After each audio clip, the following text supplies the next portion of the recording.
Et le président Trump a pris la parole alors qu'il partait pour la Floride. Il indique maintenant qu'il est prêt à repousser sa date limite de vendredi pour que les législateurs adoptent ce qu'il appelle son grand et magnifique projet de loi. Vous voulez maintenir l'échéance au 4 juillet? Vous êtes ouvert à ce sujet? J'adorerais le faire pour le 4 juillet, mais je pense que c'est très difficile de le faire pour le 4 juillet. C'était il y a 2 mois. Je dirais peut-être le 4 juillet, mais quelque part autour de cette date. Le vice-président Vance est également en ce moment au Capitole pour un éventuel vote décisif sur ce projet de loi. Les sénateurs en sont à plus de 24 heures d'un vote marathon sur le projet de loi, ce qui leur permet de proposer et de voter un nombre illimité d'amendements, mais il semble qu'il y ait encore quelques récalcitrants.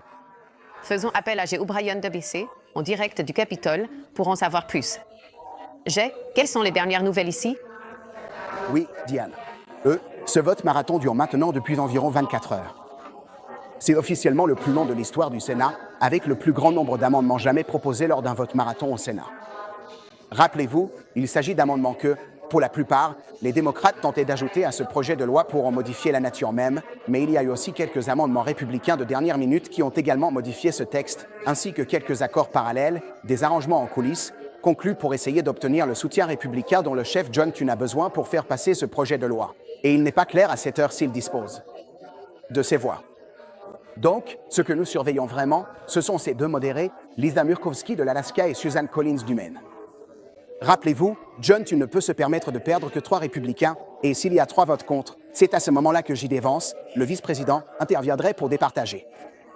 Le vice-président est ici, au Capitole, prêt à être appelé pour faire exactement cela. Il y a déjà 2 républicains qui sont fermement opposés, Tom Tinney, qui s'oppose aux coupes dans Medicaid prévues par ce projet de loi, et Rand Paul, qui a toute une série de problèmes fiscaux avec celui-ci. Et ce que nous avons vu avec Lisa Murkowski, c'est ce genre de course de dernière minute pour créer un accord qui lui conviendrait, en insérant un amendement de dernière minute dans ce projet de loi, notamment pour essayer de protéger spécifiquement l'Alaska et potentiellement Hawaï contre les coupes dans SNAP, le programme d'aide alimentaire. Maintenant, cette disposition de dernière minute n'est pas encore totalement intégrée au projet de loi et pour l'instant, il semble qu'elle ne s'appliquerait qu'à ces 2 États et non aux autres États qui pourraient désormais devoir payer davantage pour leur programme d'aide alimentaire en vertu de ce texte. Et franchement, il n'est pas clair si cet accord sera réellement conclu à la dernière minute pour obtenir le soutien de Murkowski.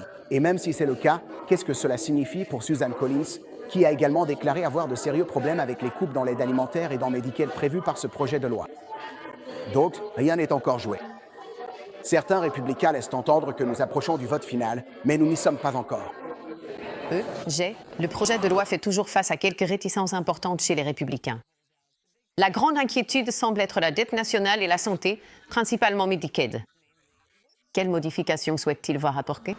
Donc si on regarde la coalition de Rand Paul, ce sont vraiment les plus grandes préoccupations concernant la dette et les dépenses, etc. Et ils ne vont pas rapporter ces changements pour, par exemple, ramener Rand Paul dans le camp des partisans. Paul veut que la hausse du plafond de la dette soit retirée de ce projet. Pour l'instant, cela ne semble pas probable, même si je peux te dire qu'au fil de la nuit, alors que la nuit se transformait en petit matin pendant ce long vote marathon, les républicains ont commencé à envisager toutes les options possibles pour obtenir les voix nécessaires et franchir la ligne d'arrivée. Mais même si cela finit par sortir du Sénat, Diane, il y aura encore de sérieux problèmes à la Chambre. Selon le Bureau du budget du Congrès, ce projet de loi augmente la dette nationale d'environ 1 000 milliards de dollars de plus que la version de la Chambre. Le CBO estime actuellement que ce projet de loi du Sénat creusera le déficit de 3,3 000 milliards de dollars.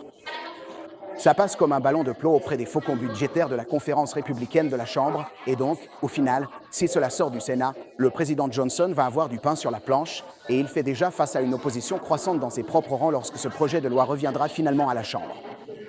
La situation ici, est-ce que ça tourne à la soirée pyjama? Est-ce que les gens se promènent encore en peignoir et en chaussons ici? Les gens n'ont pas dormi. Quelqu'un portait, genre, une couverture en entrant dans l'hémicycle. Je crois que c'était Lisa Murkowski, si je me souviens bien. On peut voir qui n'a pas dormi à ceux qui, vous savez, portent des pulls, des couvertures, qui ont les cheveux, peu, en bataille comme les miens plus tôt aujourd'hui. Peut-être qu'ils ont dormi par terre. Très bien. Jay O'Brien, merci.